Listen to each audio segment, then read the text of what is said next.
my shorts.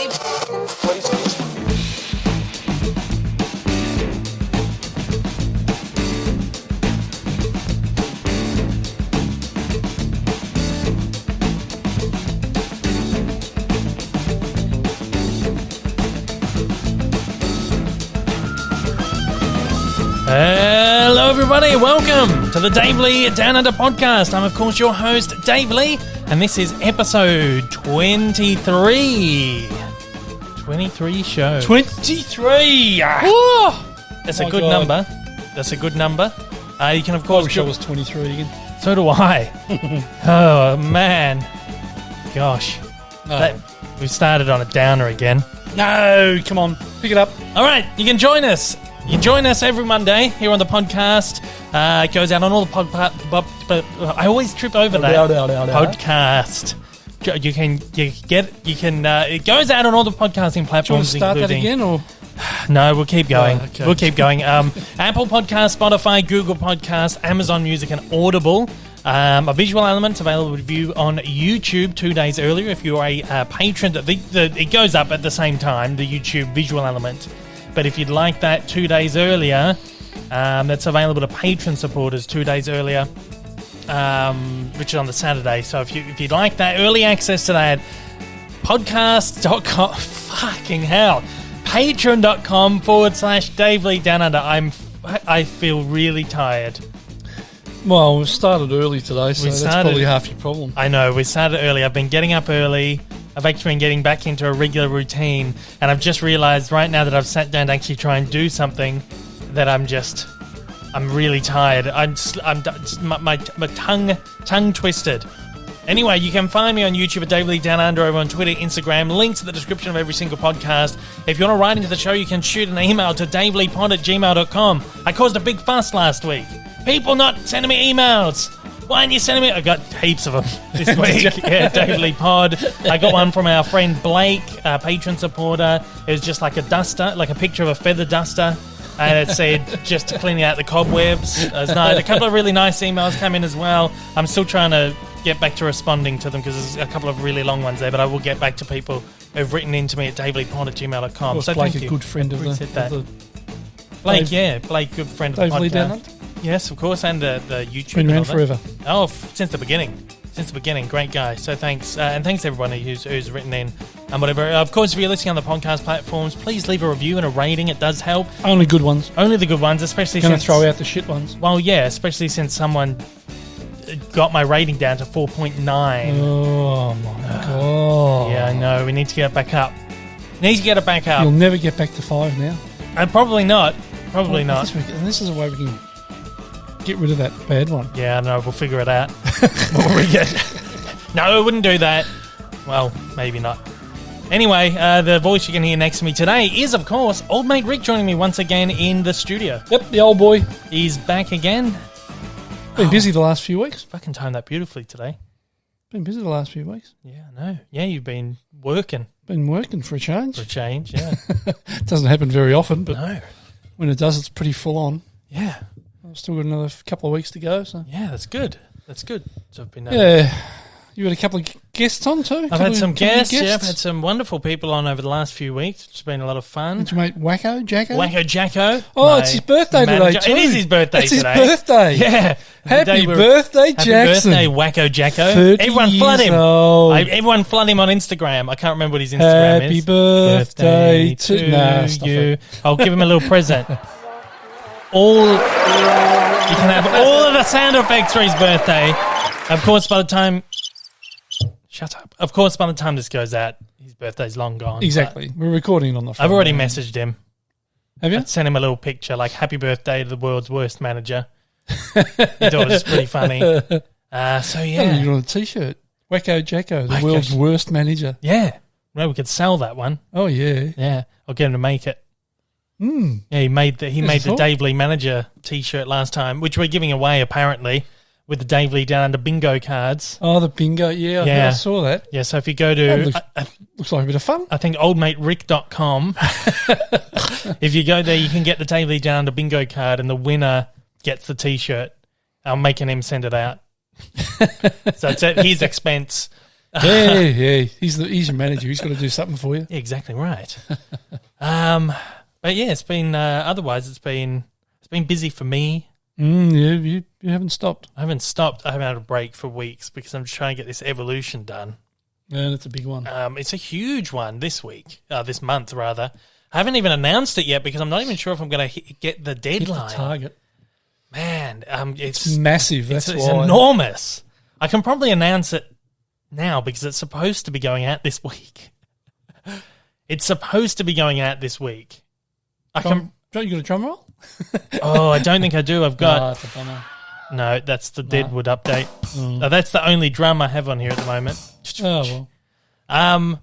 Well, it's a bit different this one round because it's not the cartoon evolution. I'm not moving away from cartoon evolution, but I'm trying mix it up a little bit. The big goal of my channel this year is to keep everything relevant.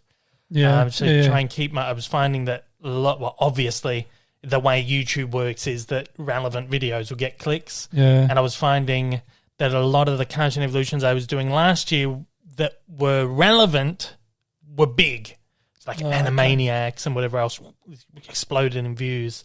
But the ones that are less relevant tend to get the less interaction, less views, whatever. So this year I'm trying to keep everything as relevant as possible. So what I'm doing now is I'm starting a new series called Pop Culture Evolution. Ooh. I've announced that much. The first one's a massive one. It's enormous.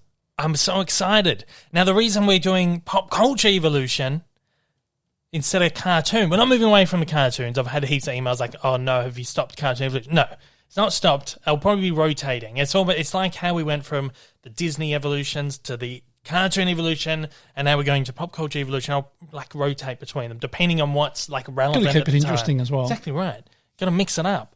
And sometimes I won't say I get bored, but sometimes just doing cartoon character after cartoon character, especially when a lot of the history is almost the same, it gets tedious to do. So I like to mix it up. And the one I'm doing at the moment, I'm really loving it. Doing the cartoon, one cartoon after another. You probably come across a lot of the same information. Well, you're exactly right, especially if I'm doing all the Looney Tunes. That's why I kind of took a breather from the Looney Tunes. People stopped clicking on those ones, and I found that it was just tedious to put a video together because it was almost like a lot of the same information going in.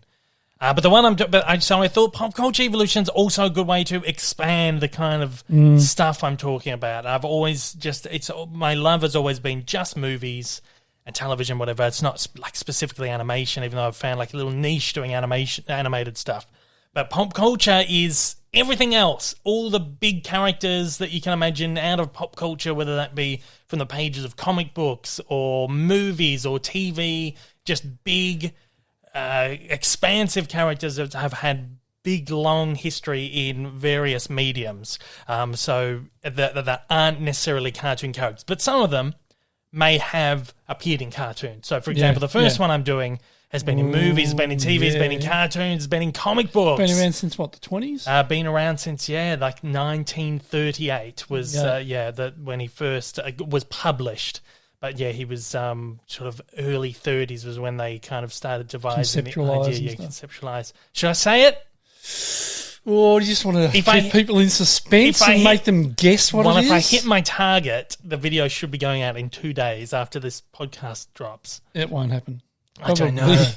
Hoping so. It's a lot of work to get done. It took me 3 weeks to write. Usually it will take me a week and a half to write and then a week to edit. It's taken me 3 weeks to write the damn thing.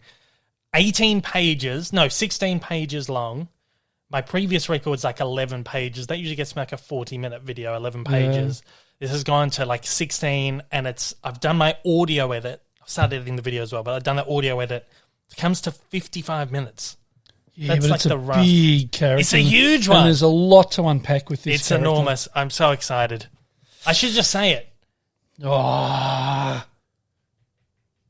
Yeah, I suppose you probably should. Because I have to announce it at some point. Yeah. And it's coming. I've been teasing it for weeks. Well, do you just not say it and let him try and guess? Oh, I've got to give the build-up, though. Yeah. Well, whenever I do those ads, I do these 10, 15-second ads, coming up this month, Cartoon Evolution. They get 20,000 views, some of them. Jesus Christ. People just wanting to find out. So I will launch one of them. I'll do it.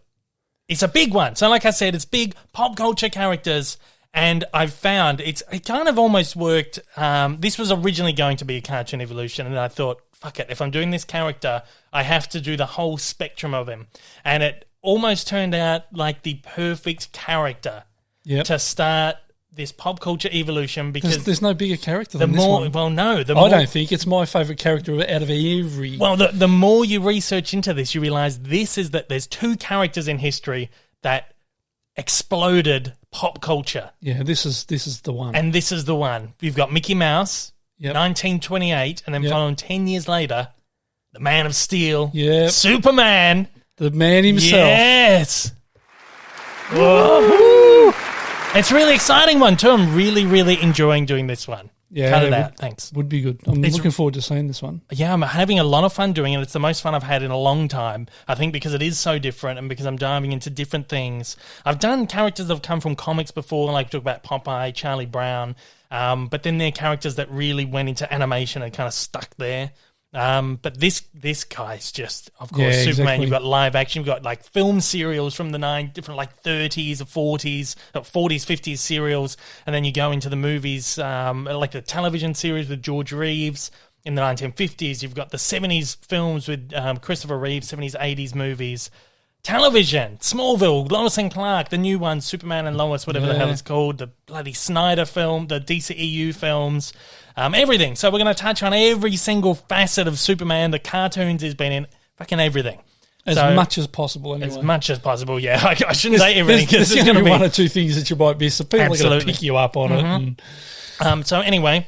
Well, not so much that you'll miss, you'll just won't find it relevant. There's a lot of stuff I've had to chop because it's not relevant, and a lot of stuff gets brushed over really quickly, but a lot of stuff I do spend a lot of time, so I've spent a lot of time talking about the inception of the character. It's been so fun. Like we delve into like pulp magazines and pulp like comic strips and everything from like you talk about 20s through 30s, these pulp magazines that really inspired the character.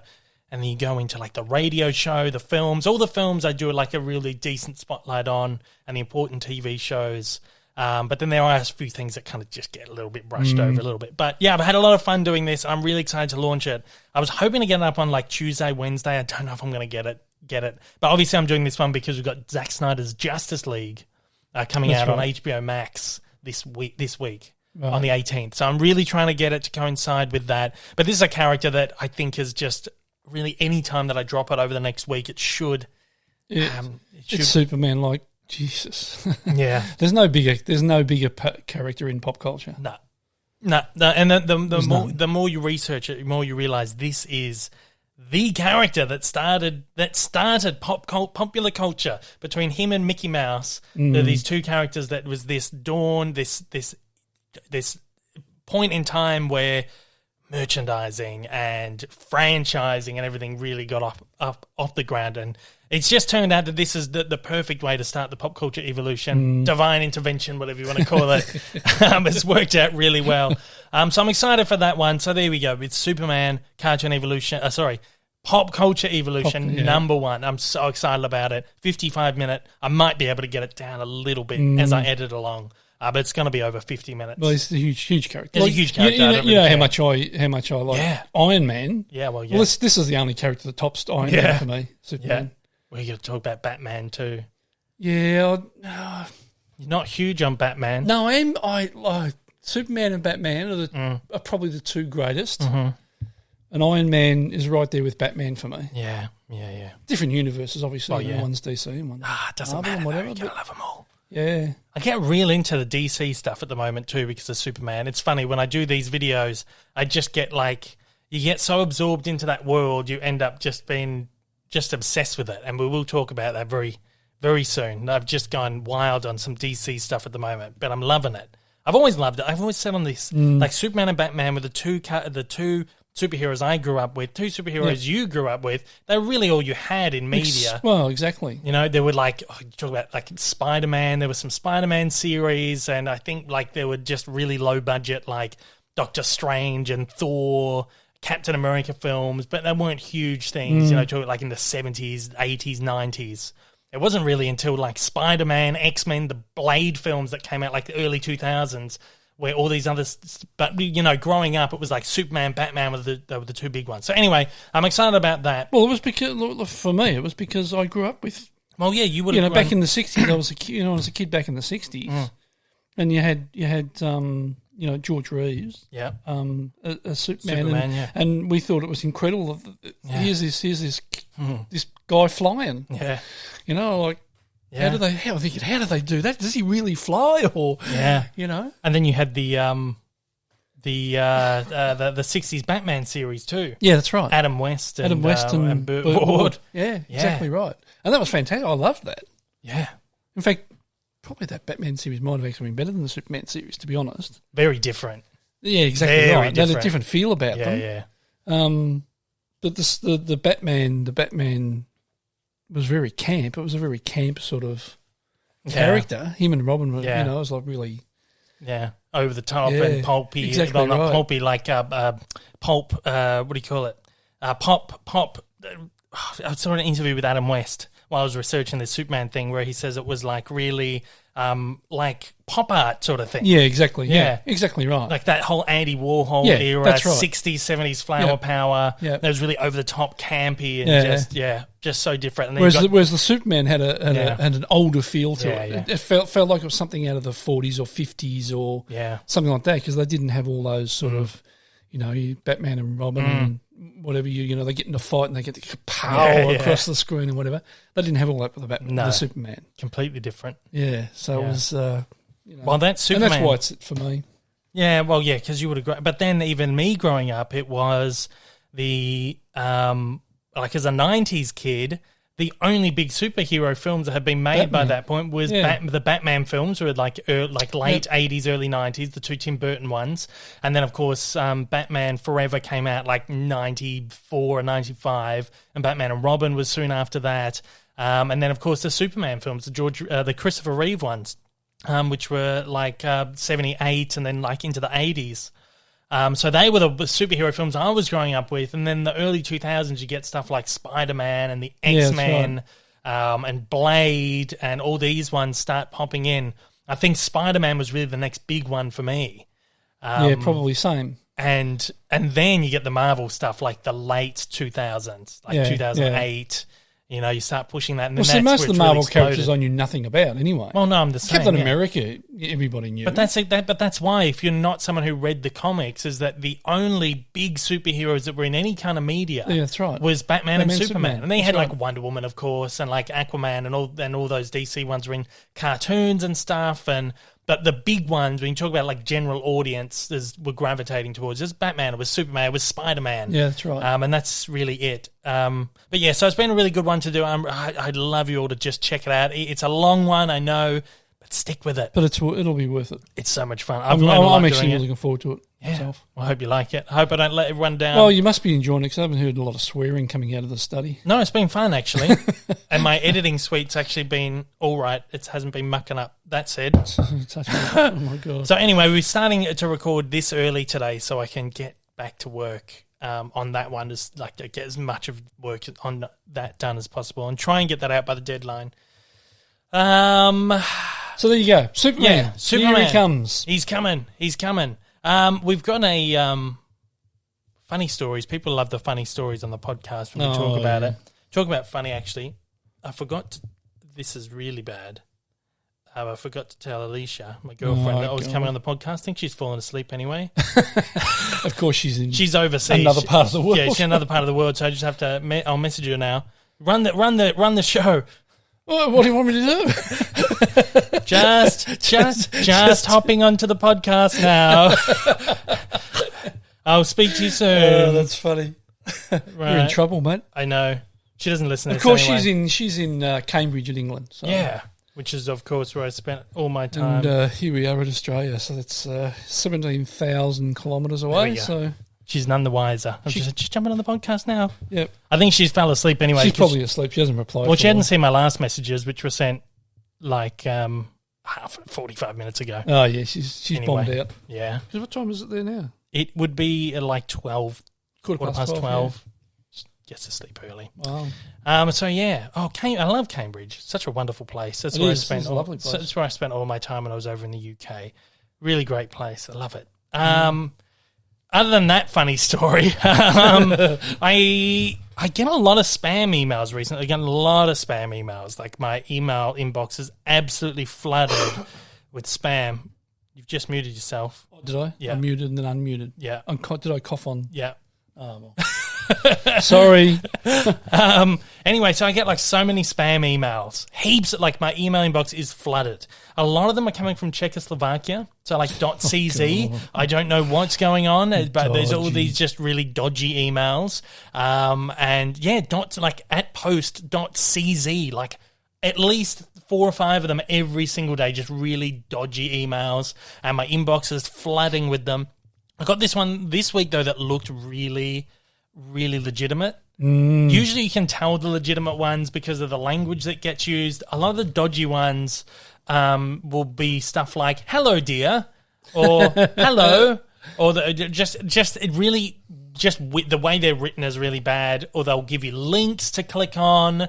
They won't give you an email address to reply back to. They'll say contact us on WhatsApp. So this is a way they kind of get in. Just heaps of really dodgy shit. No reply emails. And then they'll be like, hello, it's always, hello, I am a PR manager. And then sometimes it's like, I am from this company. We are launching this. Can you review it? They don't give you any information on what you're supposed to be looking at, or just really nondescript, and they're all almost exactly the same. This week, so like I said, you can always tell when it's a legit one because they will address you. I shouldn't be giving tips to these spammers, no, well. but you know the legit ones because they will address you by name, and the language that they use is different. You can just tell when someone's being generous. Their English genuine. Is not quite right. The English on a lot of it's like, what do you call, like pigeon English? That's English, broken English. Yep. And it's usually you just know it's like gone through 1,000,001 translators, and they probably sent it out to 1,000,000 different people under different languages. Who knows? So that you can just tell what a legitimate one is. You can link they'll give you like details on what they want you to review. They will have a legitimate website where you can whatever. I love email addresses you can reply to and all that sort of stuff. Well, yeah, exactly right. So I always know what's legit. This one here almost got me though. This one has come from what was like, I won't say like the game developer, like a really high profile game developer they were pretending to be. The email read, "We're looking for creative people to promote the new game project. It's the so-and-so main game in the game series of the same name. We offer a unique opportunity to participate in the promotion of the game. We have developed a new system for promoting our products, eliminating any kind of deception. We provide you with a demo version of the game, which includes 60 minutes of play, first 2 tasks, and a limited location for free movement. To promote the game, create a video with the gameplay for our game, share your feelings, or add music and presentation, text, whatever, blah, blah, blah, blah. When you're ready, post the video on your channel and send a link to moderation owners at gamedevelopers.com. And we'll pay $3,500 for any video with the integration that gets over 10,000 views. You can download the trial version here, and they gave me a link. First red flag. Download the game right here. That was the first red flag. I'm reading it going, she sounds pretty legit, sounds all right. I'd be happy to do it. The Superman video is probably going to get 10,000 views. I would think. Hopefully. And yeah, I'll just chuck it in there or make some quick money. And then I thought, no, there's a link. And then, of course, the thing that we dread at the end, if you have any problems downloading the game, please contact us on WhatsApp.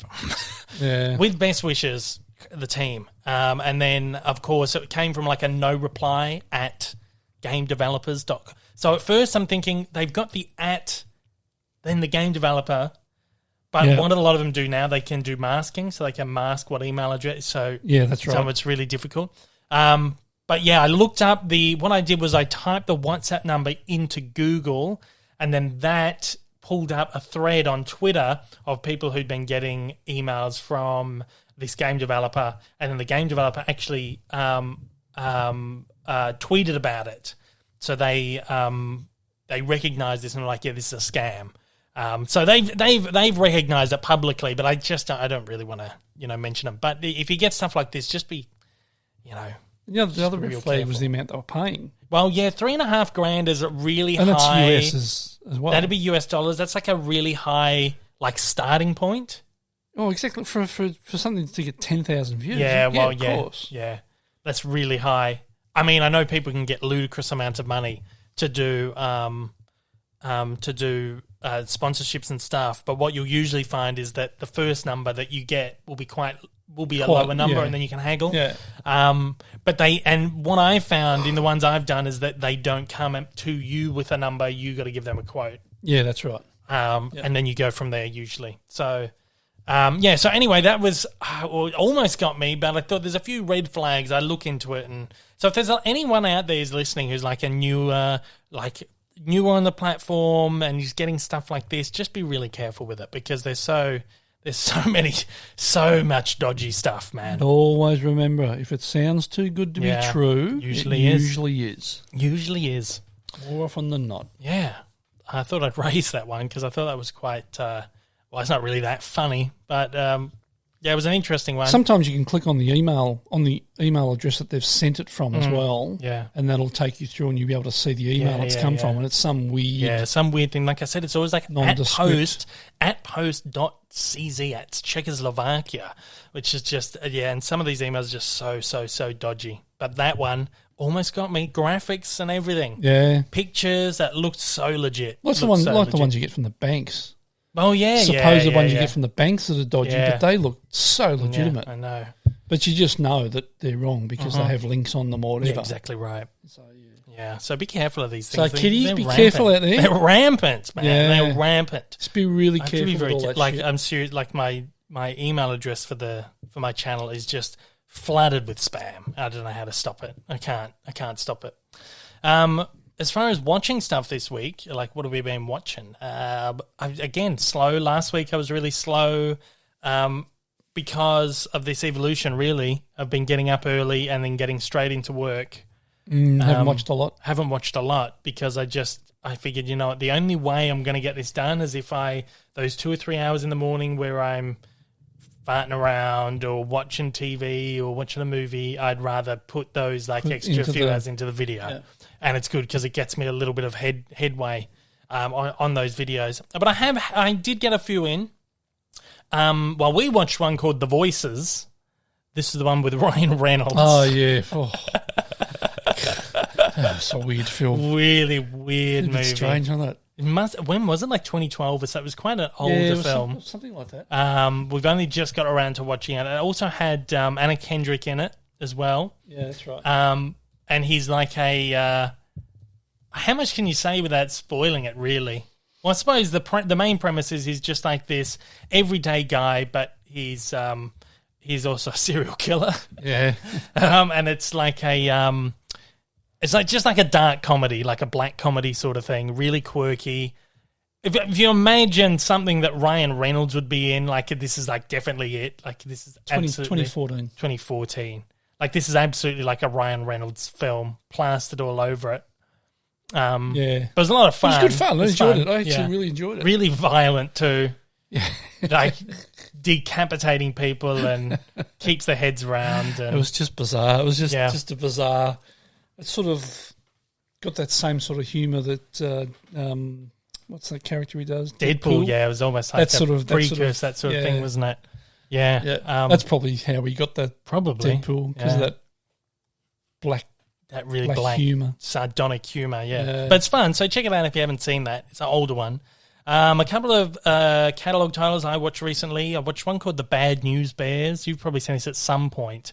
Walter Matthau, and he coaches like a little league baseball team. Yeah. Really good. Yeah. Some of those old Walter Matthau films. He's so good. Really good. I've watched a few recently, and he's really good. Yeah, it's quite dry. Yeah. Really, just it's almost like this one he's like a beer swilling, a cigarette chomping, foul mouthed. That's right. Junior baseball coach calling the kids little bastards, and it's so fun. And just one comment I read about it was like, this is like the precursor to Bad Santa. It's almost like that same sort of thing. But then, funnily enough, Billy Bob did did the remake. Oh, did he? Yeah, which I haven't seen. But yeah, this was just released on Blu-ray as part of the imprint line from WandaVision. So I checked that out as part of the recent line. A lot of fun. I really enjoyed it. So good. I think it's been released in the US just recently as well. It's like a standard edition on Blu-ray, and the Billy Bob version's been reissued as well in the US on Blu-ray. So I might import that one because I'd be keen to see it. Although apparently it's not that great. No, but yeah, I really imagine. I really enjoy it. It's a very dated film, so a lot of the there's a lot of like very politically incorrect stuff that you probably shouldn't have got away with even then. Yeah. But somehow did. But again, you have to view these films through like the lens of when they were made and understand that they were made in a different time. But other than that kind of really kind of complicated stuff, is a very good film, very funny. Again, dry, sardonic humor. Walter Matthau, I think it's probably his best performance I've seen in anything from memory when it comes to like his comedic roles. Very good. I really enjoyed that one. I always really enjoyed his work. Yeah. I watched, this one, right? So I wanted to put on something that was really short the other day. I got up early. I was like, I'm just going to watch a short film and then get into work. This one was like, in my letterbox, I have a watch list and I sort everything by runtime. So all the short ones are at the top and then it goes down. So that if I'm just looking for something of a particular length, it's easy for me to just find it. And some mornings I'm like, I'll just watch whatever's like the shortest one. This one was like 78 minutes or something. I was like, fucking beautiful, that'll do. Whack this one on. There's one called No Retreat, No Surrender from like the early to mid 1980s, I would say, probably early 1980s. So I put it on and I got like halfway through it. I'm thinking, this doesn't feel like 70 minutes. It turned out the version I had was like the 110-minute long bloody international cut of the film. This is 86. That surprises me that it was that late. This is the single most 1980s thing I've seen in my life. Well, if I can pull up my Letterboxd, I will read you out what I wrote about this on my Letterboxd, right? Let's find it. We're going to my diary. No Retreat, No Surrender, right? This is the single most 80s thing I've ever seen. Production values are shocking. Story is ridiculously bad. The acting is god-awful. Fight scenes are terrible. The music has left me with a hammering headache. I swear the music in this is so 80s, like electronic and like, but it's really loud. I was never really loud. Anyway. But it's like, but if you think of like like film scores from the 80s, that's what I mean, like that really electronic, but like really loud and just hammering the whole fucking film. Left me with a hammering headache. Everything that's not supposed to be funny is hilarious. And the posters are misleading because this had Jean-Claude Van Damme on the cover. I finally got back to Jean-Claude. He's in it for like fucking 15 minutes. This was his first film ever, and he's like an extra. Well, he's not an extra, but he's like this villain that he fights at the end in the ring. He's in at the beginning for like a minute, and then he comes back as like this. I think his name's like Vlad the Russian, right? And he's in it for Ivan the Russian. Yeah, Ivan the Russian, right? And he's like the major antagonist that he's got to fight at the end in the ring. And he's got, I reckon, 2 lines in the film. Oh, so it's the first JCVD film I've watched for a few weeks. Well, there on IMDb, he's listed second. He's listed second. Look at the bloody film poster. If you scroll up, look at him. He's right there on the cover. Yeah. And if you look at the cover, hang on, let me get the bloody DVD. Oh, I'll be back. He's just run away. Hey, come back. I'll be here. No, yeah, it's... That's there. Yeah, I can't believe that. For these people out there, look at that. That's the main character in the background. In the background. For those who are looking out there, there's Jean-Claude right there. Pool, big. Oh, yeah, Jean-Claude Van Damme. And then the main character is in the background right there. Absolute trash, right? But I had fun. But it was awful. Really bad. I probably would not recommend that one, actually. This is the first Jean-Claude one where I'd say just don't bother. It's that bad. I don't know why you bother with any of them anyway. Oh, because most of them are so much fun. And everyone out there listening just knows I've just really got into these. It's just easy to watch and they're fun and they're crap and I laugh and I just have a good time. But this is awful. I bought this on eBay, out of print one from Umbrella. The guy was trying to flog it off for like $30. I was like, no, I'm not paying that much. I think I haggled him down to like 20, and then I had like a $5 voucher, so I got it like $15 in the end. So I was like, that's fine, but it's not even worth like $2. That awful, just dreadful film, dreadful. Anyway, that's the first time Jean-Claude has let me down. Disappointed. It's because he wasn't in it long enough. No, he was barely in it, and then even when he was in it, he was crap. All right, so another catalogue title. We watched WandaVision last week, the finale.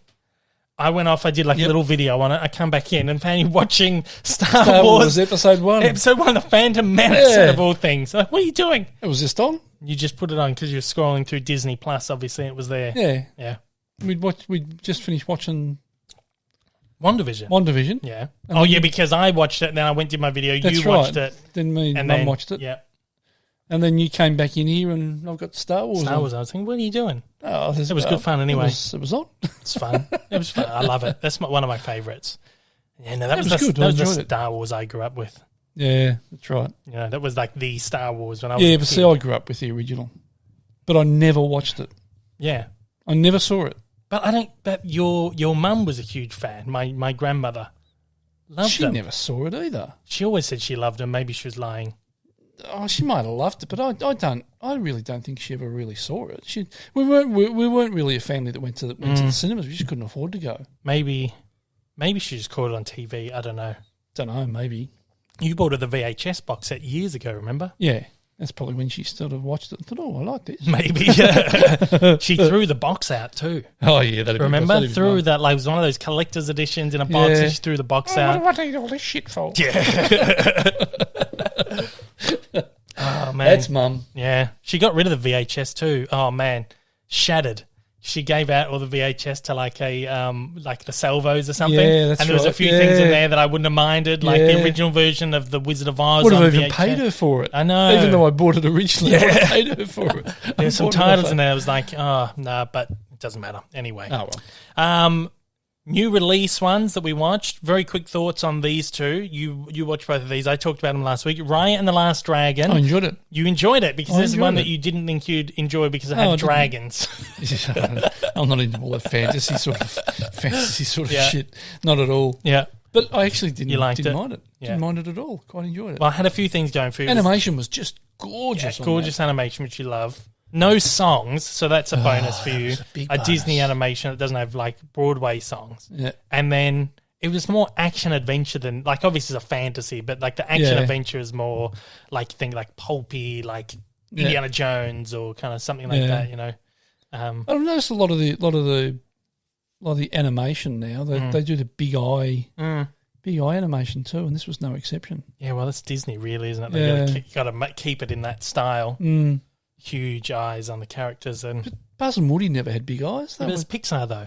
Oh yeah, it's true. You think about Disney animation like Beauty and the Beast, Little Mermaid, Cinderella. Yeah, it's all that they have to keep it in that style to keep it. Yeah. I think that you hit on something that's really good with what they've done is that Pixar and Disney both have their own very distinct styles. Yeah, even though they're both under the same umbrella, they're both very distinct, and that even as like you've picked up that they both look very different. Yeah. So they even to like a general audience, they can be very distinct sort of things. And I'm not really one to pick that sort of stuff. I just watch a film for the enjoyment of watching a film. That's what I reckon it's there for. Yeah.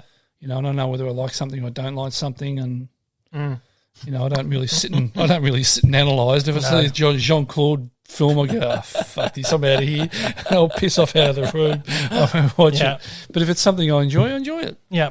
No use analysing it. A lot of people put a lot of time and effort into making stuff. Right. You know, you either enjoy it or you don't. This is one that's got a lot of backlash. Well, I won't say backlash, but a lot of people didn't really like it. I loved it. I thought it was so fun. And you watched it with me. It was Coming to America. To America. Yeah. It was all right. Didn't mind it at all. Yeah, it was good fun. You got to have seen the first one. You've got to know the first one too. That's all it was, really. Yeah. A lot of the same jokes. Exactly right. But I found that they did the jokes differently. So they still landed. It was sort of modernised a bit in that regard. Yeah. Yeah, you enjoyed it. I did enjoy it. I like what's his name? Eddie Murphy film. Yeah, man.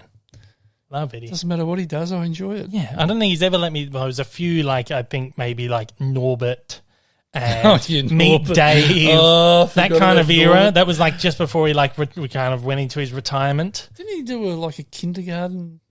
Oh yeah, Daddy Daycare. Daddy Daycare. That was fun. That's right. I like that one. That was a good one. Yeah, and then they did a second one, but he wasn't in that one. I think they may have done a third. I think it might be one of those ones where they end up doing a bunch of sequels, but they're straight to DVD. Yeah. But no, I didn't mind it at all. Didn't mind it at all. That's good. I enjoyed it. A lot of the old faces back in the film. Arsenio most Hall, of them anyway, and James Earl Jones. Everyone else. Yeah, it's good. Here's one. Okay, so when I had Wacko Jacko on the show, he surprised me and he bought me a copy of Tenet. That's right. On 4K because we keep saying we haven't watched Tenet. And he hated it. He hated this movie, but he's a huge Christopher Nolan fan, and he hated it. And he said, I want to hear your thoughts on Tenet. It surprised me that you didn't. Oh, actually, no, it doesn't surprise me. I don't know. He is really weird with what he likes and what he doesn't. You can never pick it. Sometimes you think he'll hate something and he just loves it. Or sometimes you think he loves something and he hates it. I can never predict it with him. He's the one person that I just can't predict. So he said, you got to watch it, and you got to he said, let me know what your thoughts are. And he said to me, if you like this movie, I will disown you as my client. Looks like he's going to be disowned. I was talking to him. I didn't mind it. Well, he said to me the other day, he said, oh, did you like it? I said, I can't tell you. He said, you have to listen, tune into the Dave Lee Down Under podcast next Monday at 10 p.m. Yeah, I liked it. Yeah. Yeah. I didn't mind it at all. I really liked it. I quite enjoyed it. I get a lot of the complaints. A lot of people were saying, it's too confusing, or I don't get what's going on. Yeah. It doesn't make sense. What does, if you pay attention to the film? Oh, you got to be on. It's one of those ones where you blink, you blink, and you literally miss something. Yeah, that's right. I found myself getting maybe a little lost, maybe 15, 20 minutes into the film. But once you start, when you're further into it, it all sort of starts to come back and make sense. And the more you actually watch it, I don't know how. We're in a generation now where people get on their phones in the cinema. Yeah, exactly. Right. So I feel like it's one of those movies where you just have to shut everything out and just focus and watch it. And it's really not that complicated. No. It's the concept is complicated, but it's explained really well if you're paying attention and you actually focus to it. Oh, that was great. The production value is fucking insane. And we watched a bit of the making of sort of thing, and that sort of helped explain a lot of it as well. Yeah. And it's just simply, you're living your life. How did it go? You live your life in... Well, you live your life going forward, where everything else is going backwards. Sort of. Sort of. That's how the idea is that some things have been created that view the world backwards. So it's there's these bullets that have been manufactured. Oh, that's Alicia right now actually texting me. Good night. She was obviously asleep. Good night, Alicia.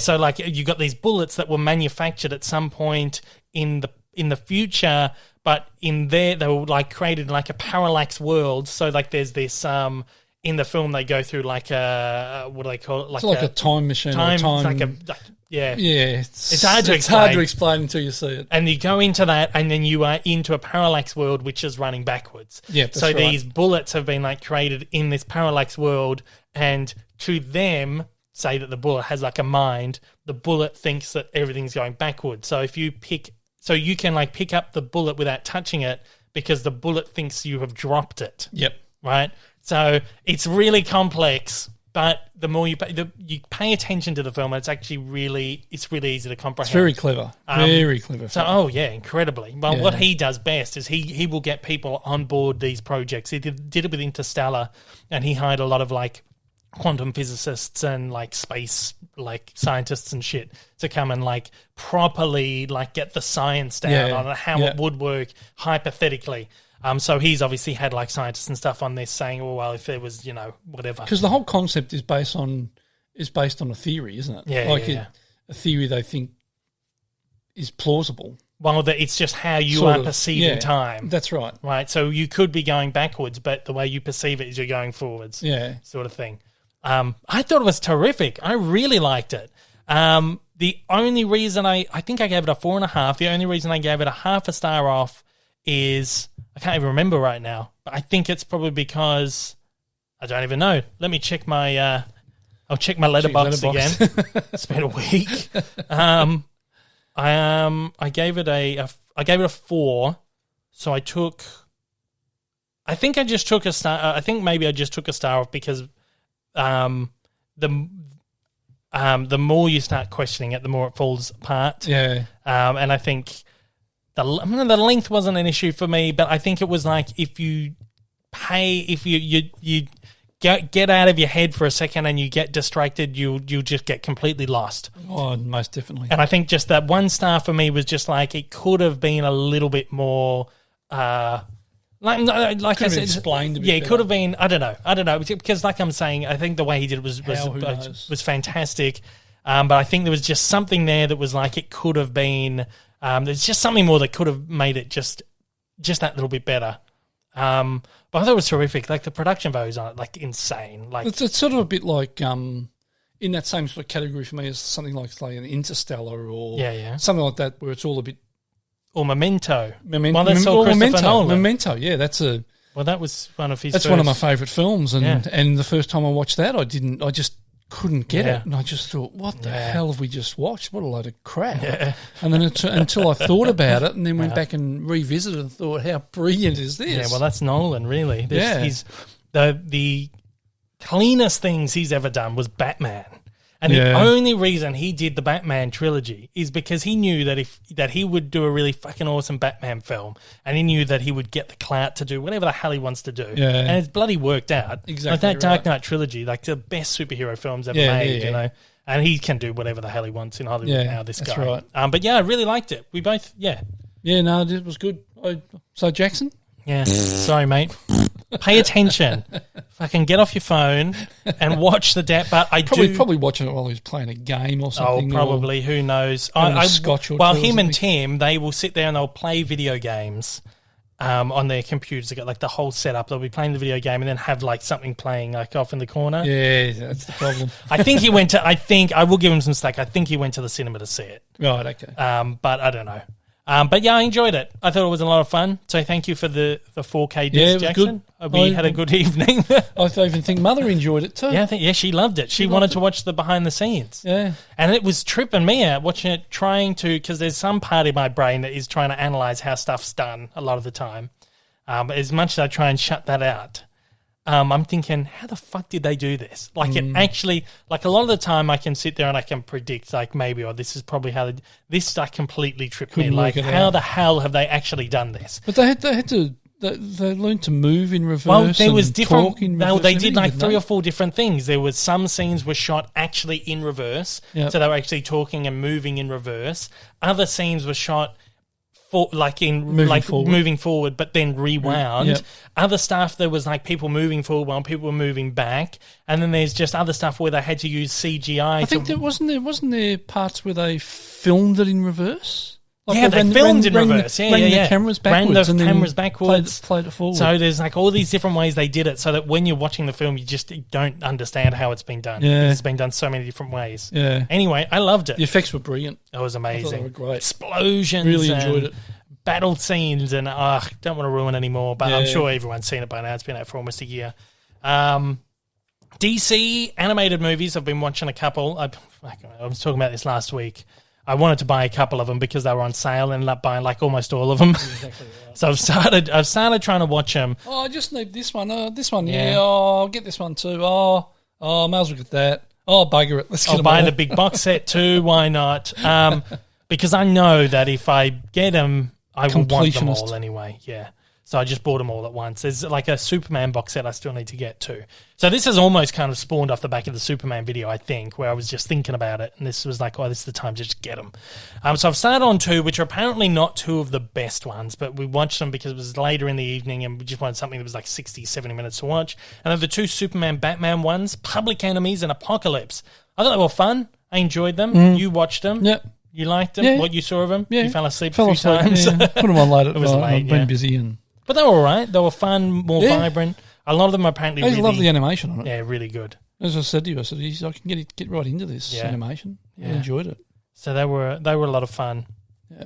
And it's almost anime to some. Yeah, well, it's not anime, but it's it's got that the ones we watched anyway. It's got that really angular design, and then it utilizes that limited animation, which is less. They do less frames per second, so it's really jolty, which is what a lot of anime does. Because anime, they do so many episodes, like hundreds of episodes in a season, where the face stands still and the mouth moves. And they will need to utilize limited animation and that stuff to be able to make so many of them. And these things, obviously, they're on a lower budget because they're straight to DVD, so they utilize the limited animation. But they're fun, those two. But apparently, there's a couple of Batman ones which are really good. Dark Knight Returns, I think they're called, which are apparently, someone said to me it's my favorite Batman movie ever, like full stop. So I'm looking forward to watching those ones. As far as like television, well, why not start with Harley Quinn? Well, yeah, that's what I say. Yeah. Started the Harley Quinn. Harley Quinn. Isn't that a piece of work? So good. Oh, she's a piece of work. This is a series that was made for DC Universe, I think. It was like a streaming service for DC films and stuff over in the States. They discontinued it now because of HBO Max, and it's moved across to HBO Max for a third season.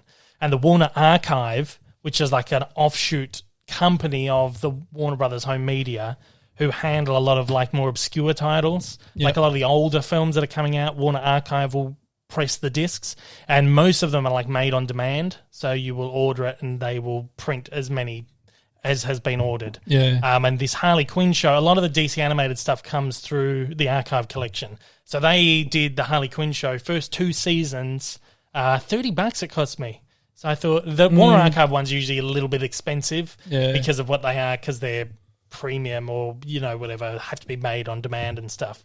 But I thought it was quite cheap for 2 seasons, $30. Thought I'll buy it while it's there. And we've watched probably 5 episodes at the time we're recording this. Really enjoying it.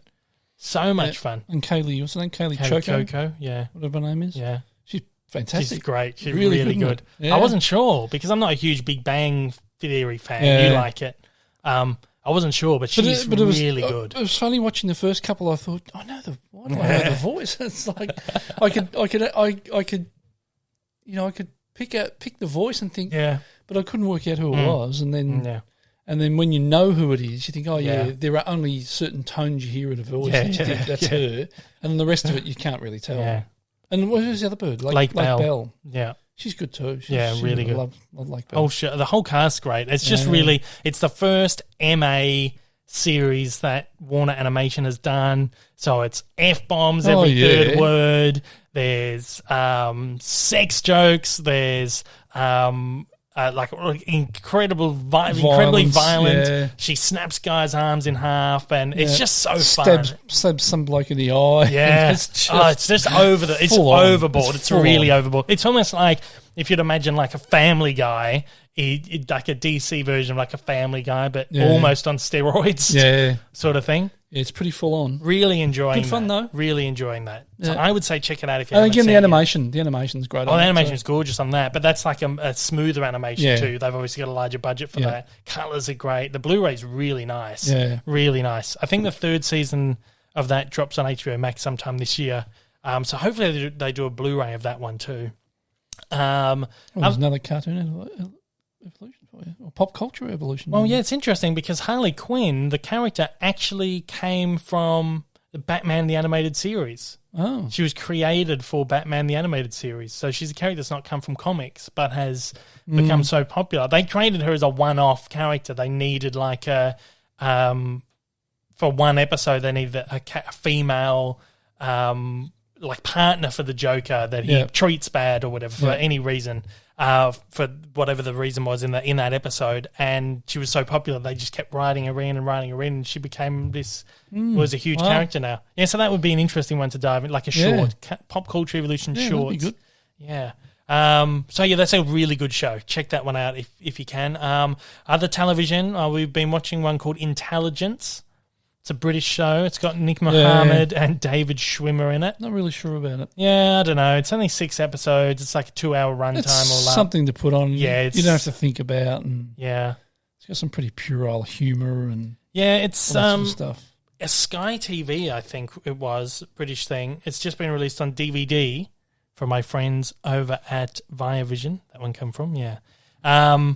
It's fun, but it's not like hilarious.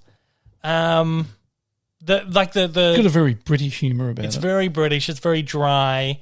Both of them are really great. The leads, Nick Mohammed, well, he wrote it, and he created it, and he's in it. And then, of course, David Schwimmer, who really hasn't done much since Friends, other than direct stuff. Doesn't have to. He gets paid exactly right today for that. It's good, but it's not. I don't think it's fantastic. No, it's just something to put on when you don't want to think. Well, exactly really. Right. It's enjoyable. Yeah, it's okay. It's fun. It's something that feels like it's not really getting going until these last couple of episodes. Yeah, I think they're doing a second season. I'm not sure, but I'll watch the second season. But it's something you can put on. It's a 2-hour runtime. You watch it as like a movie. Yeah, when you say 2-hour runtime, it's for the whole series. For the whole series, yeah, not each episode. Yeah, like as a whole, like there's 6 episodes. It's 2 hours and 12 minutes all up. It's about 23-minute episodes or something. Yeah, 23 minutes. So you could put it on and just like watch it as a movie sort of thing. But yeah, it's just something easy to watch that we've put on, and it's all right. It's nice. It's probably what I expected from it. Yeah. Yeah, it'd be about right. Now, won't spend too much talking about this, but WandaVision, because I spoke about it last week, you were like really on the fence with this program at the beginning. Yep. Actually, before we do that, because that'll segue into something else. Before we do that, let's do Deadwood update. Yes. Oh my God. Get ready, guys. Oh, it's just so good, right? Okay. We haven't watched any. We haven't watched any of them. Yeah. Well, I was going to say the last time we spoke about watching Deadwood was episode 14, so like 9 episodes back. Wow, that December 7, 2021. We haven't watched a single episode in like 3 months, over 3 months. Wow. In that episode, we'd only watched one in that episode. Yeah. But we have got a good update though. Yeah. We've realised that we can't binge watch it. Yeah. We need to watch one episode at a time. Yeah. And probably 1, maybe 2 episodes a week at the most. Well, yeah, we got to just set a night where you go, all right, it's Deadwood night, and get in that mind frame of like how you used to watch telly, or what we were doing with WandaVision. All right, Friday night, WandaVision's on. All right, Tuesday night, Deadwood's on. Yep. Okay, so we put the episode of Deadwood on, and that's how we're going to get through it. So starting next week. Yeah. Maybe. Yeah. We'll try and do an episode a week. We've got to get through it because I'm not going to go back and restart it all over again. We only got a few episodes left of season 3, so that just leaves season 2. So that just leaves season 3, which is probably 12 episodes or something like that, and then the movie as well. So we're nearly there. Yeah, we're nearly. And then there. when it's done, I'm going to throw the bloody discs away. It's just so boring. Maybe season 3 gets better again. Yeah. Who knows? For those who. But I doubt it. That's why it got axed. Well, yeah, exactly right. You realise now why it got axed, even though everyone loved it so much. Yeah. For that, I should have said at the beginning, for those who have only just started listening, this Deadwood is a show that we've been trying to watch for like 5 or 6 years, longer probably, and we've started multiple times, 2 or 3 times, and we're just like, we're adamant we're going to get through this. Oh, you got a new Deadwood hat, so I've got one for... There you go, you got one now too. Right, there we go. We've both got Deadwood hats.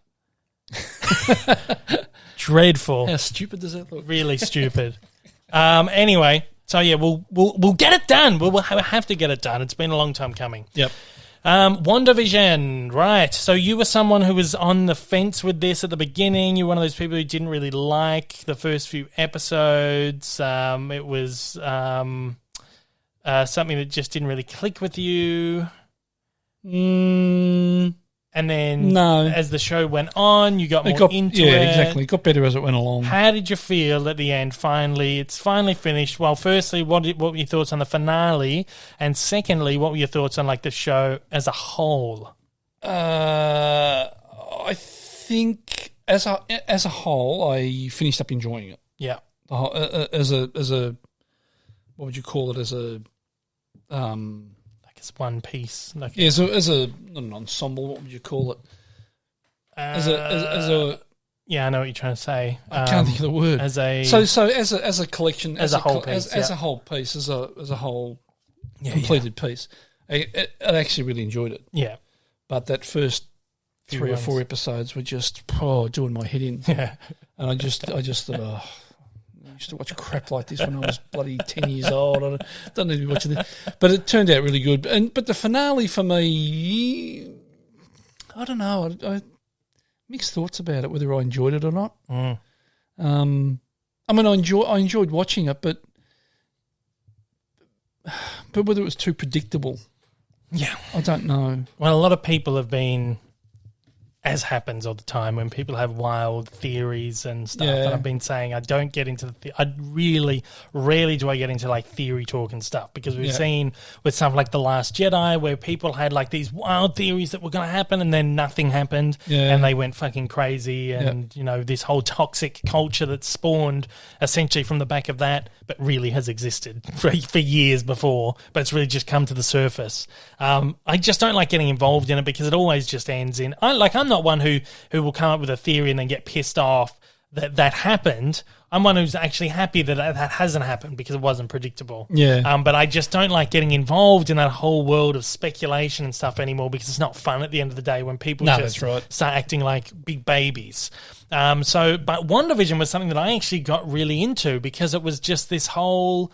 like I've been saying, like this cultural conversation sparked from it that we haven't had from a television show for a long time. Yeah. And it's talking to water cooler talk. Yeah, the water cooler talk. Yeah. And like this group of YouTubers that I've got involved with, these really wonderful people, they like we've done a few live streams together and stuff on their channels, and just talking about theories and speculating. And like I've said, I'm in a group chat with them, which is constantly going off with stuff. So I really got into it all. But yeah, a lot of people who had theories, like really none of these things that people were theorizing happened. A lot of people felt that the last episode was rushed. Yeah, that's what I felt. Was that a lot of things wrapped up either too neatly or just wrapped up really underwhelmingly. Yep, totally agree. And this one I felt too with the show. Yeah. The last episode just felt like something was off. There was something that was just... didn't feel like it landed quite right. That's where, for me, like I say, I'm in two minds about whether they cleaned things up too neatly or whether they didn't clean things up enough, or whether it felt like it was rushed or whatever. It's just... Well, there's always going to be plot points that get picked up in a future Marvel film. Yeah. So, like, for example, this here has picked up on plot threads that were opened up in Age of Ultron. Yeah, back like 6-7 years ago, however long ago that movie was. So naturally there's always going to be open, what a lot of people are calling plot holes. They aren't really plot holes, they're just opening up for the next film. Yep. But yeah, I personally felt like that stuff aside, I always felt like it was just a little underwhelming. Things just wrapped up a little too easily or not at all properly. We do have an explanation though. Mm. Two of the showrunners, the director, the writer, Matt Shakman, who's the director from the show, and Jack Schaefer, who's like head writer on the show, have been speaking. Now they're allowed to kind of talk out. The show's finished, so you can go on shows and talk stuff quite honestly. Matt Shakman spoke with Kevin Smith on his Fat Man Beyond podcast, and he and Schaefer both spoke to comicbook.com, and it was sort of addressed like... talking about the finale, kind of put to them like, well, everything felt a little bit open-ended. What is there any reason why, things wound up the way they did? Very simple explanation. COVID. I suppose. They were deep. They had filmed the entire series and were deep into filming the last episode when LA went into lockdown. Oh, really? Yeah. Could explain a bit. Now, this was originally supposed to come out after Falcon and the Winter Soldier. And Falcon and the Winter Soldier had only shot like half the season by the time the lockdown came. But WandaVision was almost complete, so they swapped the release orders of them. Here's just a few quotes. So Shakman was talking to Kevin Smith, and he said, "We wrapped filming in Atlanta, and the pandemic hit. We ended up having several months off. So they made some further changes to the episode. They were doing post-production, and then ideas would come up and changes would happen. So he's talking about, like, while it's all happening, they're actually changing things in the script and stuff. We shot 2/3 of the show in Atlanta, and then obviously when the pandemic hit, they'd finished in Atlanta, and then they moved to LA.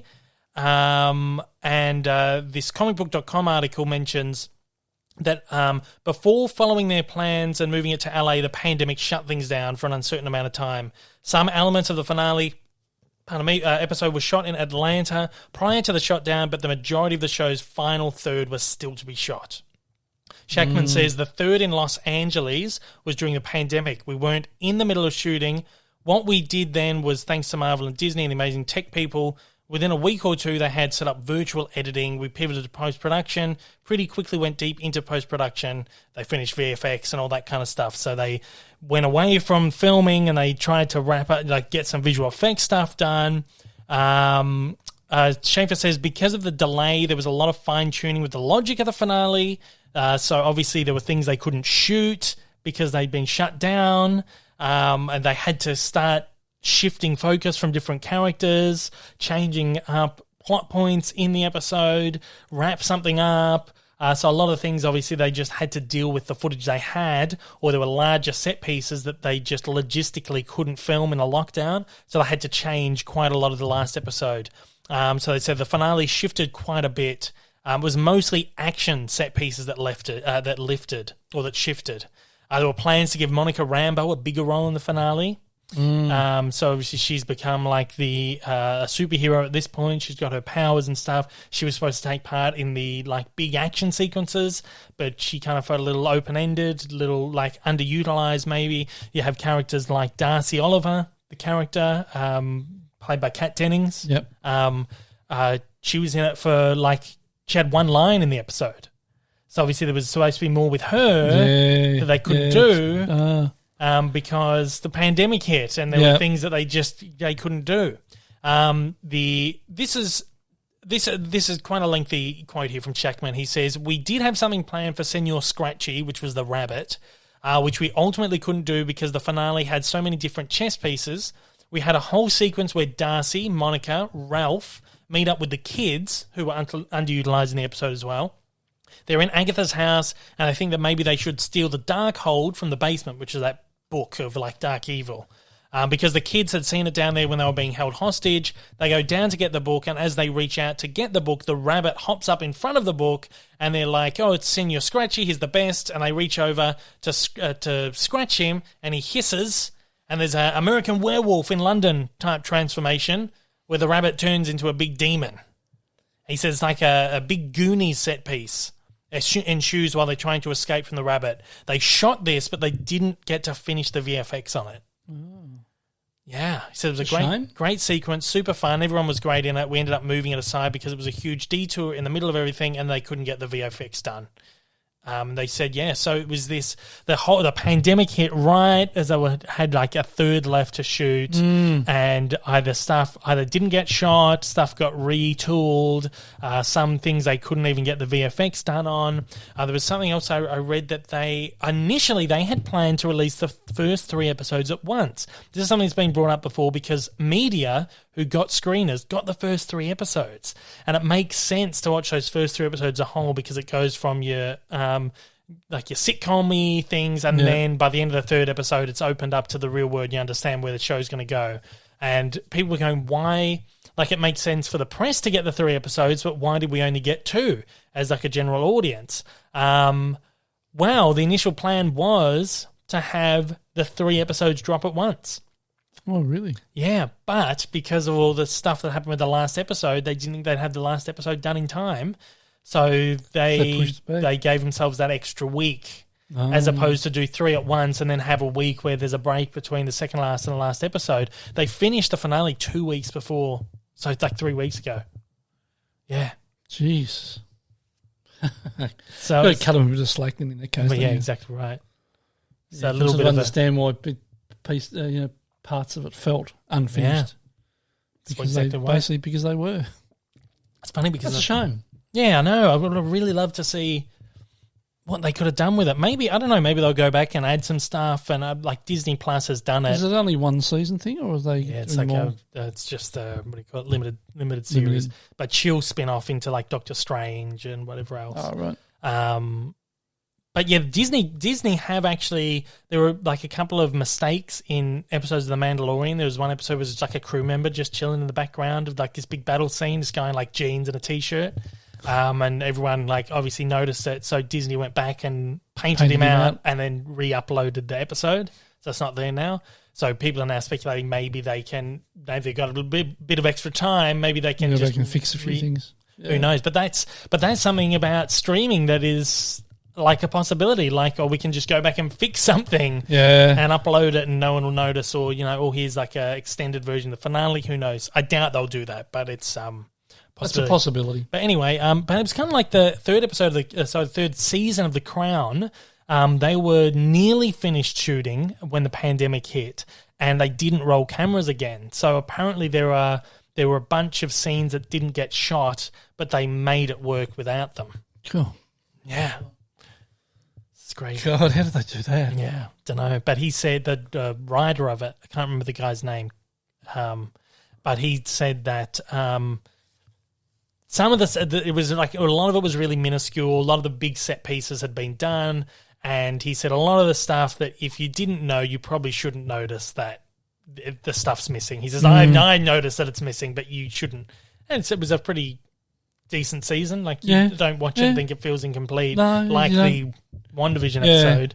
But yeah, you do have to cut them some slack on that, because obviously they just did what they could do, and they had to completely reshape it, and it almost fell with a bit of a thud. That's a real shame. As a result, yeah. Real shame.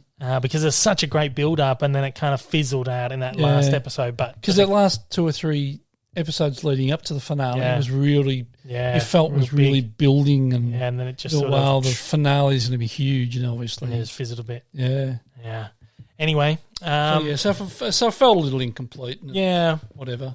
Talking of Disney, they had their annual meeting of the shareholders this week. Just a couple of just bits and pieces of just essentially what they do the big shareholder meeting at the end of the year, which was last December, and they do all the big announcements. This one is where they get like on a Zoom call or an audio call with all their investors, shareholders, whoever gets the link to it, and you can ask them questions or whatever, and they will announce a few smaller things. Just a few little bits have come out of that.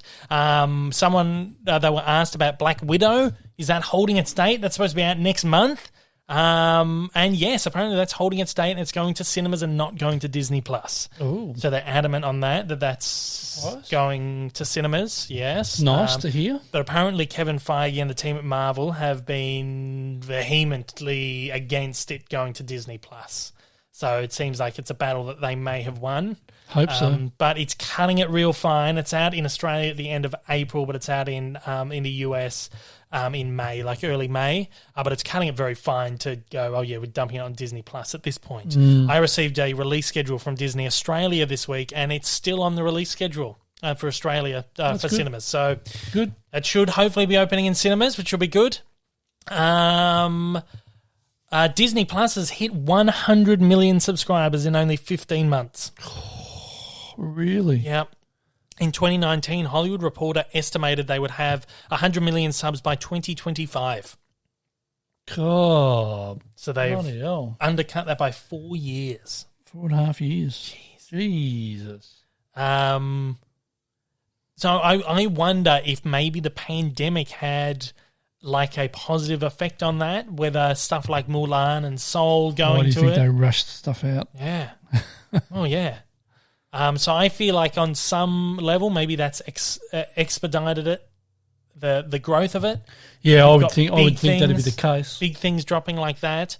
But then also you've got huge content like, well, really, not really. Other than Mandalorian and WandaVision, they haven't had that much huge content. A lot of the films like original films, if you don't count Soul or Mulan or Hamilton, things are supposed to go to cinemas. The movies haven't been big. They've been like TV films. Yep. So I feel like, the pandemic had like a real positive effect on that.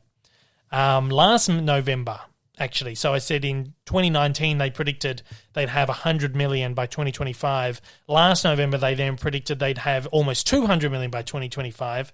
I reckon it'll be before that. Oh, no doubt. They'll smash it, man. They're huge. It's such a huge... it's just a juggernaut, isn't it? Yeah. They've also announced Bob Chapek, who is now the CEO of Disney. He's taken over from Bob Iger. He's said 100 pieces. They are aiming for 100 pieces of original content per year. Wow. For Disney Plus. That's a lot. Yeah, now a few people have raised an eyebrow because... Crappy Christmas films. Well, yeah. Well, because Bob Iger, his... what do you call it? Like his plans have always been quality over quantity. Mm-hmm. And it's been his whole thing over his entire career. It's worked. And, yeah. And he even came out a couple of years ago. Disney Plus, it's going to be quality over quantity. We're not going to just have so much shit coming out. Obviously, that's not his quote. But that'll be a good quote, though. Yeah. Oh, we got so much shit coming out. But he was always like, yeah, it's going to be quality over quantity. And now whether this is under... But he's been... I don't know, because he's still very involved there at the moment. And he's still very, very involved in what Chapek is doing. And he's been still running the film side of things, I feel. They did announce in this as well that Bob Iger will be leaving the company completely at the end of this year. So after December, he'll be gone. Was he supposed to be on longer than that, though, originally? I can't remember, but I know he'd left a few years ago as CEO and then he came back in. That's right. But he was supposed to be there just sort of in the background, just sort of doing things. And then he took his older role back essentially without the title. But now he's leaving completely at the end of December, just gone. And Chapek is here now to run the game. But yeah, the interesting thing is Bob Iger was always quality over quantity. Now you've got Chapek in there who's going, we're going to have 100 shows every single year. So it's almost like a real stark difference between that. But of course, Bob Chapek's background, we spoke about this in the past, is in consumer product. Yeah. So he's always been in like merchandising and marketing with the parks and stuff. So obviously you bring this guy in.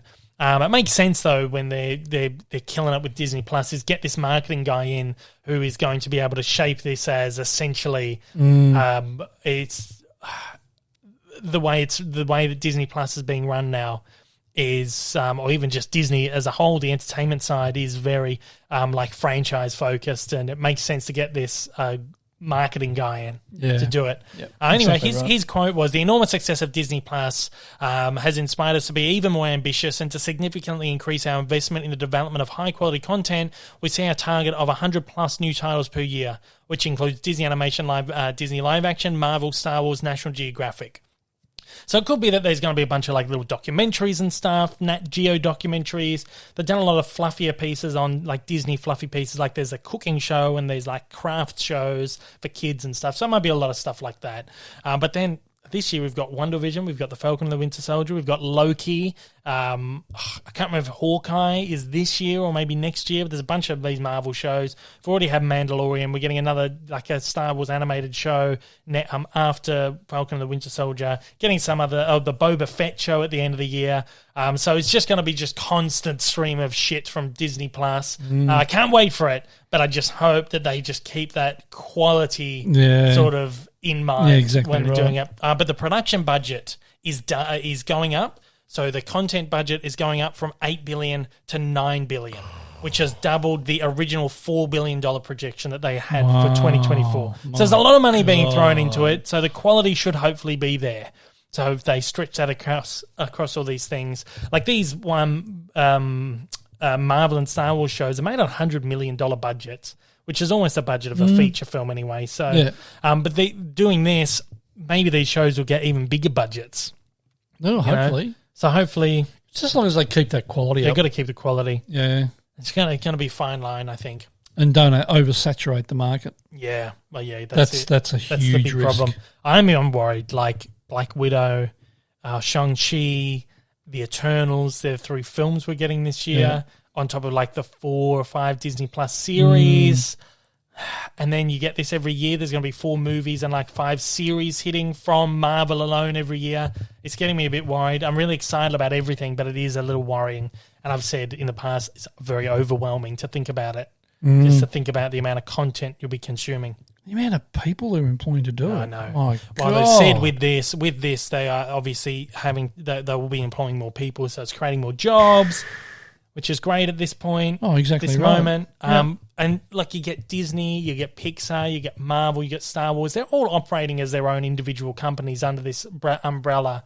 So it's not like, oh, they've done 5 Marvel shows. Why can't we get 5 Disney live-action shows, right? Because they're operating on their own different level. Because one company does one thing doesn't mean that you're not getting it from the other company. I think it's a good way to deal with it. But it's going to be interesting to see where we go forward in Disney+. I've been a big advocate, and I will be a big advocate as long as this quality is still there. Yeah. Right. And right now, I think this is the best bloody streaming service, particularly in countries that have Disney+ Star, which have just added hundreds of new titles. Yeah. Like, this is easily the best streaming service on the market right now, if you're looking at, like, the international version of Disney+. Sorry, I've just got a call that I have to take. You got a phone call? All right. All right, so I'll continue by myself while he goes off to take a phone call. What do we got? Disney, it's throwing me a little. Okay, so on the back of this, the Disney Plus sort of thing, the Disney investor meeting, there's another announcement, which was Disneyland is reopening in late April. So they reckon it can open by early April due to 200 million LA locals getting the vaccine, but it's going to take a few weeks for Disney to like restaff and get the operations back up and running and all that kind of stuff. So by the end of April, they do plan to have Disneyland back open, which is going to be awesome for all the LA natives out there because it's been closed for a year now. Very sad. But this will get a lot of people back in jobs. They're going to start restaffing, getting the operations back up. People are going to be able to get back to Disneyland, which Disneyland's opening at the end of April. He's back. I'm back. Yeah, I muted you because I could hear you. Oh, could you? Yeah. Oh. So Disneyland's going to open at the end of April, which is really good for those California natives who've been missing their Disneyland fix. Very good. Sorry, I lost you there. Disneyland. Just talking about Disneyland. Oh, yeah, that's right, yeah. Okay, so when are they opening again? April? End of April, That's right, yeah. Right, so... But it's not a full opening, or is it just... I've been over all this while you're on the phone. Yeah, I know. Opened at the bit. They can open in April, but they aren't opening they're not opening doors to the public until the end of April. Right. Because it'll take a month or a few weeks to get limited the operations. Capacity? Probably, I imagine. But it'll take a while for them to get those balls rolling again and get people hired and get the operations going. They're going to have to give the rides. I'm sure there's probably been people there maintaining the rides and all that stuff. But anyway, so yeah, Disneyland, end of April, very exciting. Rolling back to kind of streaming service stuff, there was a poll held by The Hollywood Reporter, 2,200 US adults, based on what Americans want from streaming.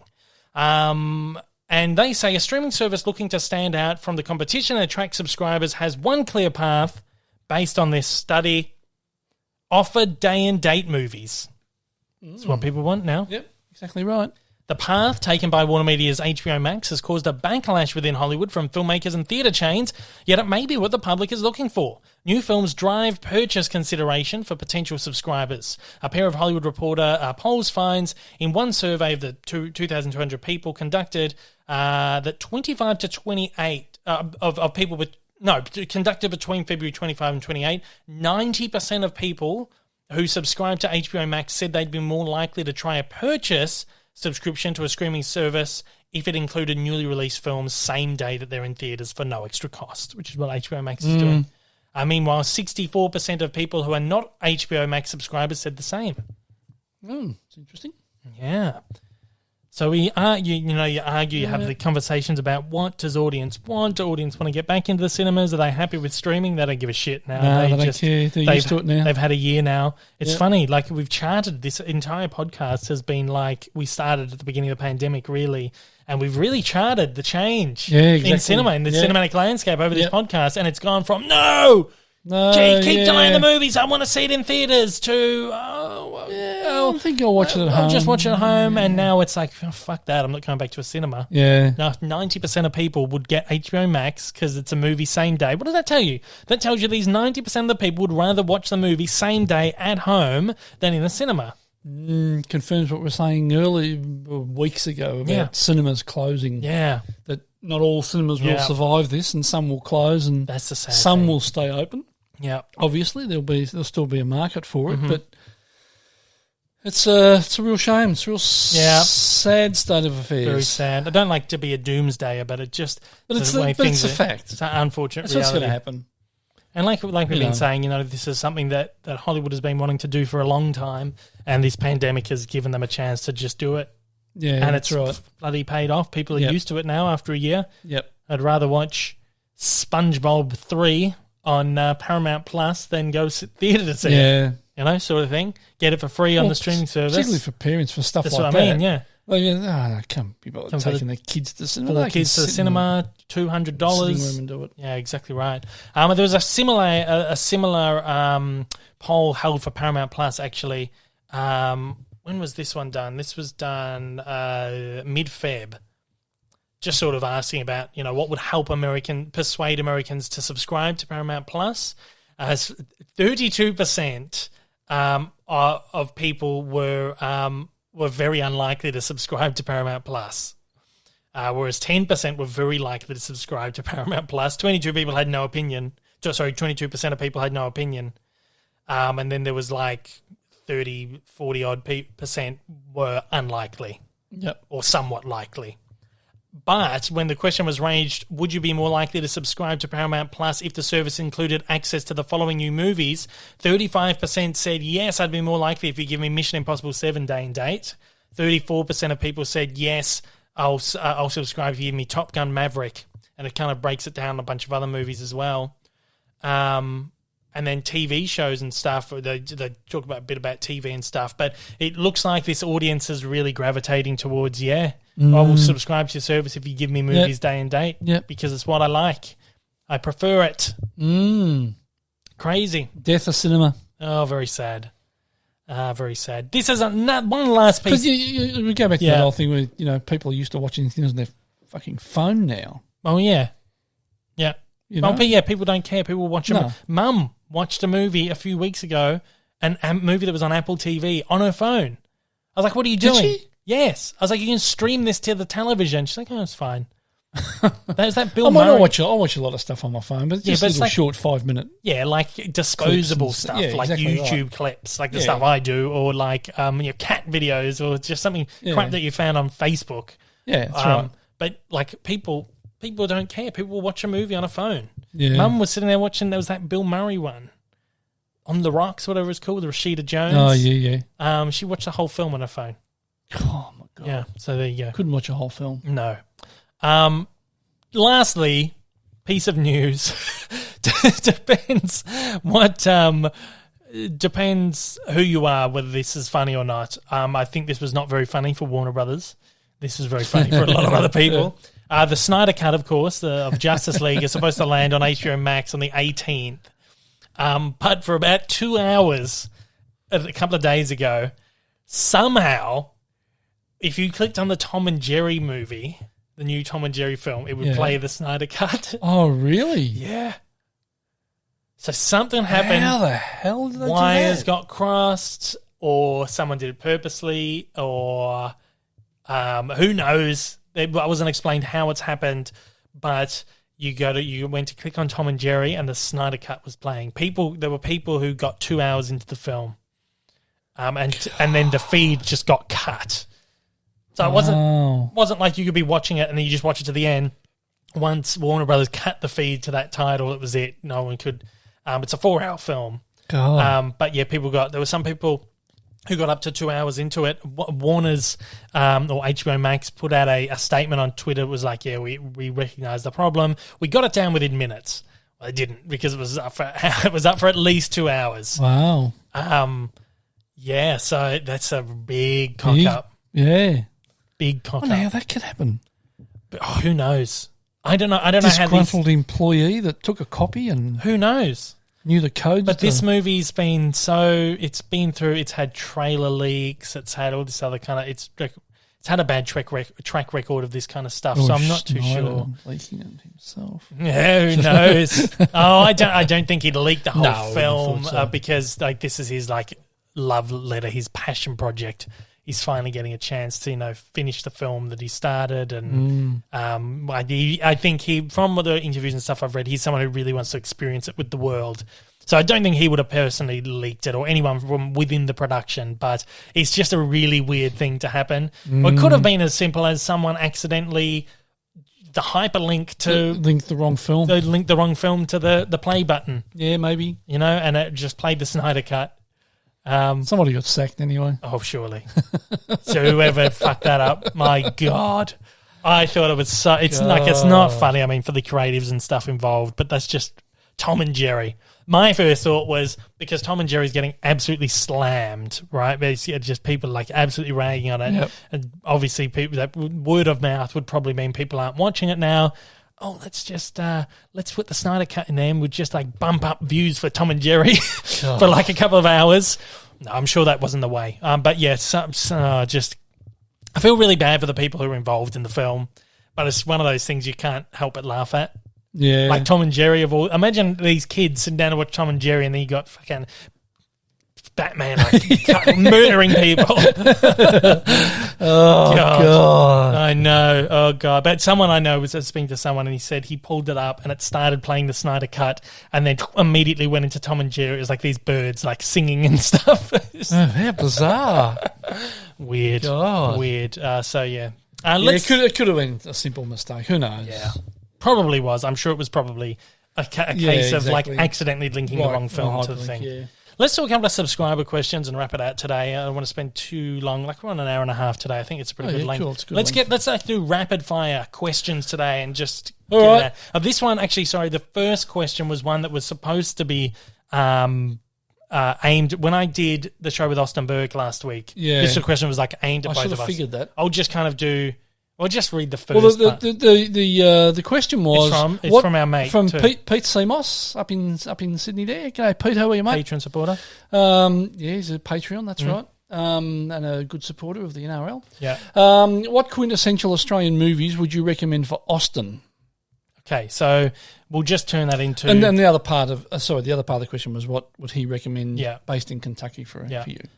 So because Austin's not here, he might listen to it. So he might listen. So Austin, if you're listening, okay, or other Americans or anyone international who doesn't know much about Australian cinema or quintessential Australian movies, you would have to like Crocodile Dundee.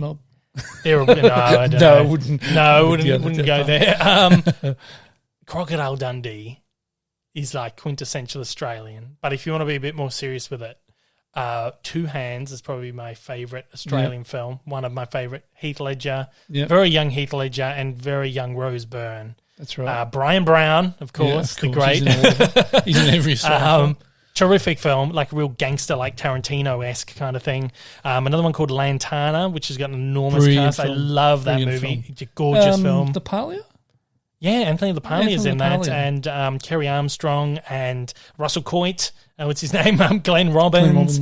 I can't remember who. Jeffrey Rush is in it. Anthony LaPaglia, when he got his first gig in America, he actually went into the audition doing an American accent. Yeah, that's right. Yeah. Because he didn't want them to know he was Australian. Yeah, crazy. How bizarre is that? But that movie's amazing. Chopper is like first-class Australian cinema. Eric Bana. I could go on, but there's a lot of great. The Dish. The Dish. The Castle. The Castle is. No one would get it though outside of Australia. It gives you comedy. It gives you good insight to Australians. Yeah, I think so. All right. Okay. Next one. Living my life. Living my Jeff life. He's another Patreon. Been around for ages. Yeah. Jeff. Jeff B. Jeff B, that's right. Yep. The movie Rango just hit 10-year anniversary. Really? 10-year anniversary? Yeah. Wow. The movie Rango just hit 10-year anniversary. Yeah. Thoughts on the movie if you remember it, and if not, would you please revisit it? It's one of my favourites, and is also one of two movies to dethrone Disney of Best Animated Film in the last 16 years. The other was Into the Spider-Verse. Love it. I love Rango. Yeah, it was great. Really good film. Yeah. I don't think we've seen That's one with the chameleon, isn't it? Yeah, Johnny Depp. Yeah, it was like a Western, like really like not keen on really Johnny Western Depp, but, thing. you know. Well, yeah. It's not my favourite. No. But it was a good film. Really good film. Movie. Really good. I'll have to revisit that one. That was nicely animated as well. Yeah, gorgeous. Really good film. Yeah, really good. Loved it. Loved Rango. So, yeah, loved it, Jeff. Yeah. Tushar Sharma, another Patreon. Yeah. Best and worst Nick Cage performance. Well, where do you start with bad Nick Cage films? All right, so best, you got to start with movies like Con Air. I forgot he was in Con Air. Your favourite, which you watched a few weeks ago. What was that one? Gone in 60 Seconds. Oh, yeah, I love that. Oh, yeah, The Family Man. Good films, decent performances. Film, yeah. Bad performances. Well, where do you start? Well, yeah. Ghost Rider, for starters. That was awful. Just trash. Appalling. But you did not watch Jiu-Jitsu. No, I didn't watch Don't. Jiu-Jitsu. I'm not going to. Gosh, man. So he was terrible in that. Another good one was Kick-Ass. I don't even remember. Oh, yeah, I do remember him being in that. He was very good in that. He was very good in that. But yeah, Jiu-Jitsu was awful. His acting in that was terrible. He was just there to get a paycheck. Again, got nothing against that. You got to put bread on your table. It doesn't matter who you are. Yep. Pick up a paycheck. I think it's great that these got like him and Bruce Willis are doing like straight to DVD stuff. Fucking go for your life. You've earned it at this point in your career. But this movie was just like you just know he's just there for that paycheck, and he's just not even trying. So that would be like my pick for worst. That and Ghost Rider probably. Yeah. Or The Wicker Man. The bees. The Weatherman. That was quite good. That was a good one. The Weatherman. Wind Talkers was good. I enjoyed Wind Talkers. That was all right. That was okay. But I thought his better films were around the late. Yeah, like Con Air, Face 90s. Off, The Rock, Gone in 60 Seconds, Snake 8mm. Snake Eyes was pretty good. Yeah. But yeah. Oh, and what was that other one? Adaptation. Adaptation, yeah, really weird. Yeah, he was very good in that. Love that film. Anyway, really good film. Anyway, next question. Move on. So who was that? That was Tushar Sharma. Mr. Josh. Yeah. Mr. Josh. Yeah. Who is your favourite supporting character in the MCU? Anyone who doesn't have superpowers. I personally like Lewis from Ant-Man. Lewis. Yeah. From Ant-Man. Oh, geez, this is one I haven't even really thought about. Someone without powers. Coulson, yeah, he's good. Nick Fury. But is he like a... Oh, no. Trevor, yeah. You love Trevor. I love Trevor. A lot of people really disagree with you on that. I can't remember. Trevor, the Mandalorian. Yeah. Not the Mandalorian, the fucking... The Mandarin. The Mandarin, that's right. Yeah. Yeah, he's fun. I love Trevor. I love the twist they did on that character. A lot of people, a lot of comic book fans will really disagree with you on that. But yeah, I'd say... yeah, I like those like comedy side characters and stuff. Happy Hogan. Oh yeah, it's good fun. Yeah. Like Happy Hogan. Yeah. That's probably it. Yeah. Jess Man, what Warner Brother character or characters do you want to see make a cameo in Space Jam? Batman. That'd be awesome. Batman, Superman. I think they're going to be in it. I think they are actually going to be in it. Yeah. But that'd be awesome. I want to see. I know they're doing a Casablanca like thing. I'd love to see like Humphrey Bogart character in there. Be kind of awesome. That'd be so good. Yeah. That'd be funny. Humphrey Bogart hitting on Jessica. Yeah. No, what's her name? Not Jessica Rabbit. Lola Bunny. Oh, Lola Bunny. Yeah, that's right. Yeah, I know what you meant. Okay, Walther Saucer. Yeah, I pronounced that right. Yeah. Have you seen movies like? All right. This is a big like. Remember we did this a few weeks ago. He sent in just a bunch of movies. And I'll give you a yes or a no. Okay. Have you seen movies like Titan AE? No. Creed? No, but only because I want to rewatch. I haven't seen Rocky Balboa yet, so I want to rewatch all the Rockies. And next. The same. Yeah. Original Godzilla? Yes. Turner and Hooch? Yes. Elf? A million times. Of course. Yes. Simpsons movie? Yes. Uncut Gems? No, not yet.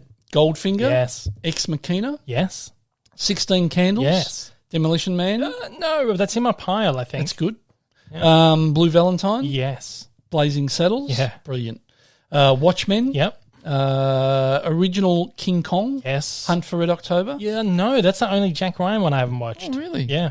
I haven't got to it yet. It's long. That's why I've seen it a couple of times. Jingle All the Way? Absolutely, a million course, times. Every year. The French Connection? No, it's in my pile. That's a good film. That's Gene Hackman. Gene Hackman, that's right, yeah. The French Connection. Commando? Yes. The Ghost? Don't know what that is. I don't know it either.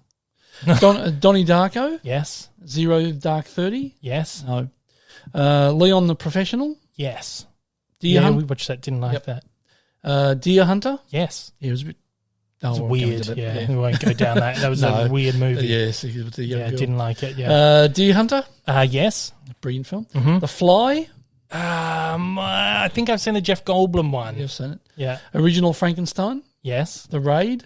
No, apparently it's amazing. Lockie keeps telling me to watch it. Don't know that one. Yeah. True Romance. Yes. Shame.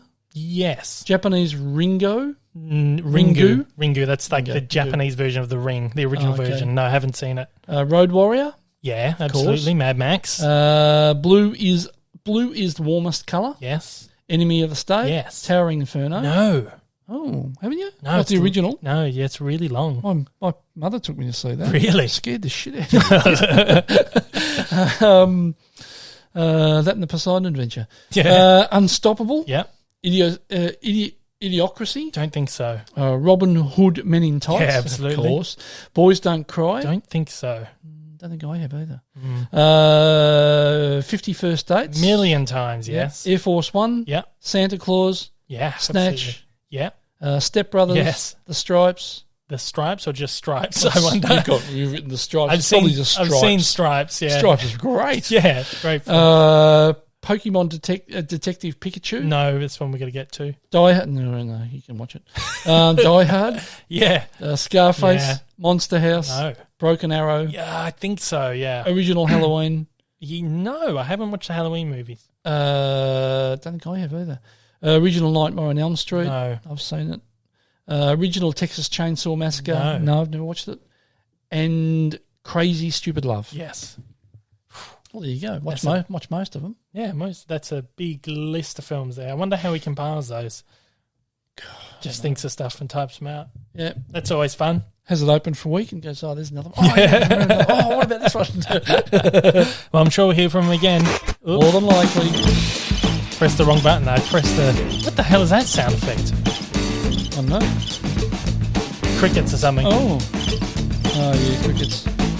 Anyway, guys, that's the end of the show today. I was trying to do a short one. Trying to do a short one today. 1 hour and 40 minutes is fairly short, I suppose.